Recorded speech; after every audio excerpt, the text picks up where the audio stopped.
আপনারা জানেন যে গত 9 জুলাই 2025 তারিখ রাজধানীর sir Salimullah medical college Mitford হাসপাতালের সামনে একটি লোমহর্ষক এবং খুব দুর্ধর্ষ একটি হত্যাকাণ্ড সংঘটিত হয়।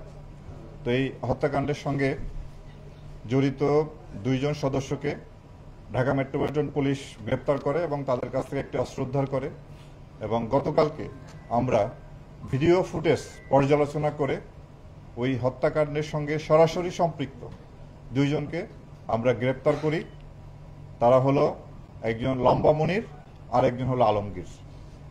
আমরা এই অভিযান আমাদের চলমান আছে এবং এর সঙ্গে জড়িত যে সমস্ত আসামি আছে আমরা তদন্তকারী কর্মকর্তার সাথে যোগাযোগ রেখে এর সাথে সম্পৃক্ত যারা আছে তাদের সকলকেই দ্রুত গ্রেপ্তার করে আইনের আওতায় আনব। এই জন্য আমরা দৃঢ় প্রতিজ্ঞ এই ধরনের একটি লোমহর্ষক ঘটনার যাতে কঠিন শাস্তি ব্যবস্থা করা যায় সেজন্য আমরা ব্যবস্থা করব এবং যাতে এই বিচারটি খুব দ্রুততম সময়ে সম্পন্ন করা যায় সেজন্য আমরা সরকারের কাছে আবেদন জানাব।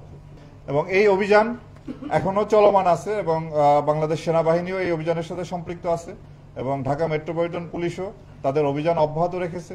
আমরাও আমাদের অভিযান চালিয়ে যাচ্ছি।